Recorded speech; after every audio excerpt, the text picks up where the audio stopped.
All right, so let's discuss, before we dive into all the details of this budget, the rollout of this was kind of different than years past. Can you explain that to us quickly?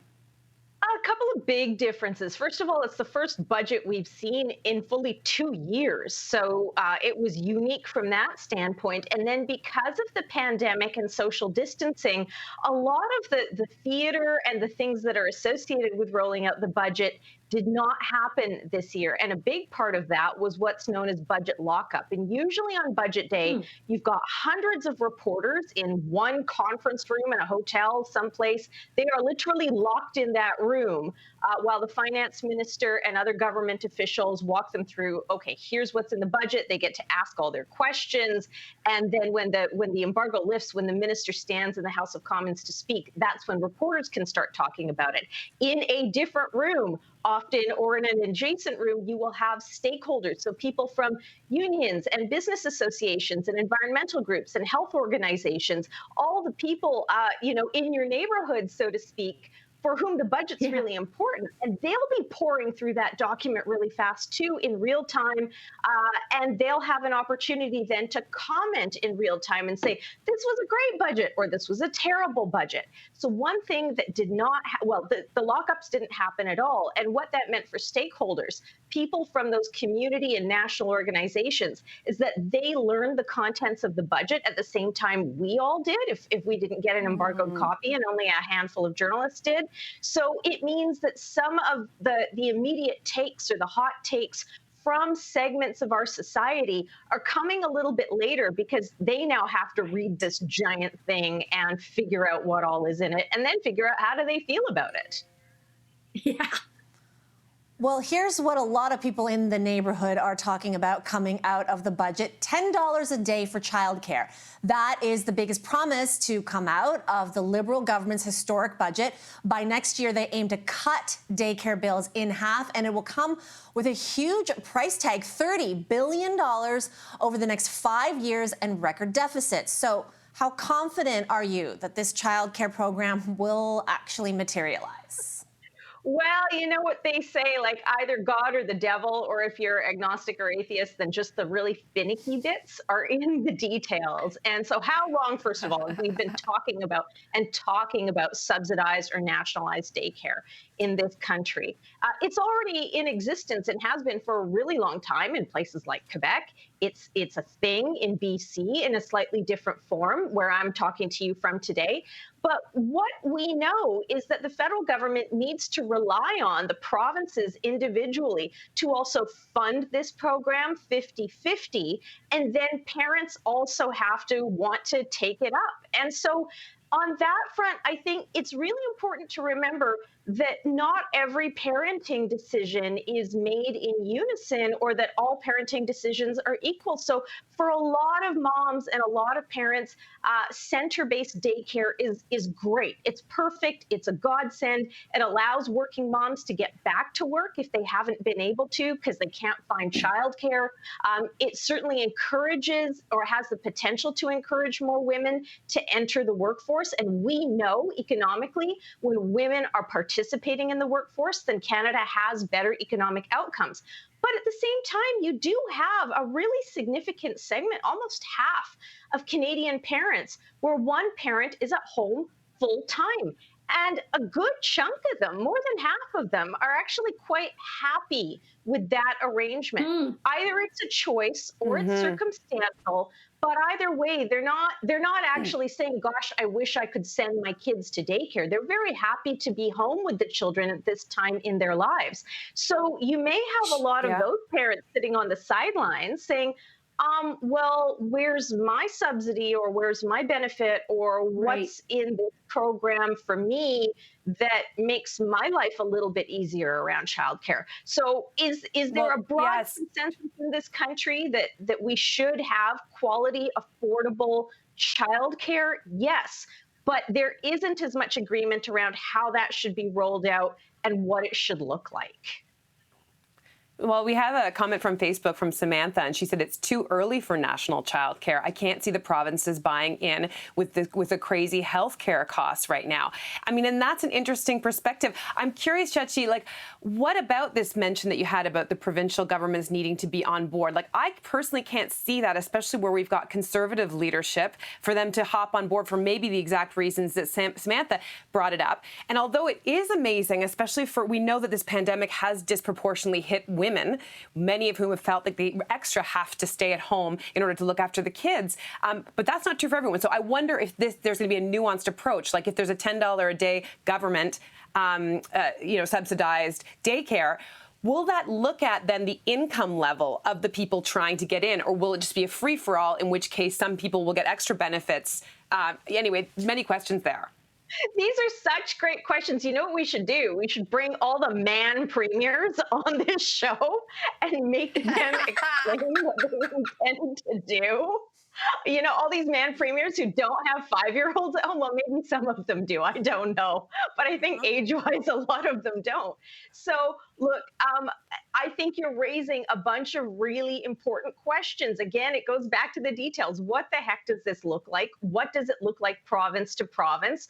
What's the level of both actual buy-in from mums and dads, but also political buy-in in some of these provinces, particularly that are led by Conservative governments, to say, well, how much do I really want to double down on this? How much do I really want to, how much political capital, not just money, but political capital do I want to spend on setting up a program that may or may not be popular in my province? And again, parents, have pretty diverse views on this.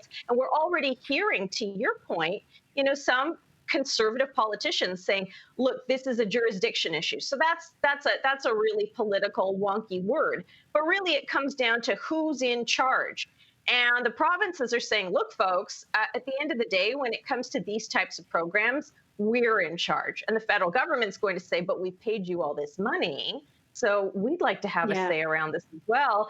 And these things like healthcare, like what we talk about around funding long-term care, it's just the way Canada's set up, where the federal government, and by the way, there's only one taxpayer, right? There's only one wallet. It's individual Canadians. But it's like, well, federal money is going to pay for it, but provincial money is going to implement it. And then what does that really look like? It's not going to look the same in every province. But I think the thing to bring up is the power of the people. I tend to always look at government and big government decisions and announcements like this, and I think if it helps the most vulnerable among us, and let's say in this case, it is a single working mom, if these big announcements help those who really need it the most, then you can guarantee that everybody else up the ladder is going to be great too. And so even though your stat that perhaps half of parents who are staying at home are doing so because they want to, which is a lovely choice if you have it. The question I have is big picture for the people who don't have the choice. Does this budget still work? And then it comes down to the politics of it, the squabbling, the political wins, the optics that both the federal and provincial governments in their respective provinces and territories, they're going to all want to spin whatever negotiations are about to start happening in the next year for this to make it look like a win. So it goes back to the power of the people. And I think that if you are particularly a woman, 16,000 of which have left the workforce during the pandemic, 91,000 men have entered it in the same time frame. We know that it is us women who need to speak up the most if we want this, need this, or care about the people who do want and need this. So the government also announced it's extending wage and rental subsidies, adding a new hiring credit, and aid for tourism and arts industries. But is there enough in the budget to help struggling businesses? Again, I think it's a matter of figuring out exactly what's in these programs, how they work or how they don't work, and having time to digest that. So a lot of what early public opinion, and that's what I deal in, is going to be actually framed by what's said on shows like these, right? The hot takes in the days after the budget. But the fact of it is that it's important to remember not everyone's actually paying attention to the fact that a budget has been tabled. If you're a Zennial or a Gen Xer in 4 provinces in this country, your focus in the last couple of days hasn't been budget. It's been, where do I get that AstraZeneca vax, right? Like, where do I get the vax? Where do I get the vax? How do I get the vax? Where is the vax? Where do I get an appointment? So, but Shachi, I heard that I just was going to say, I heard that the amount of the debt that this budget will incur is going to be more than the past 22 prime ministers before Justin Trudeau, their combined budgets, that this equals more than that. So is that true? And if so, how in the world are we going to pay for that? That's my biggest question. Even if I like a lot of the things to do with environment, to do with, supports of the art, do with, is there the luxury tax for the rich is only on like yachts and maybe the occasional private plane. So it's like maybe getting like Drake, I'm so happy I bought my yacht last night because I just saved 20%. Who's going to pay for this and how?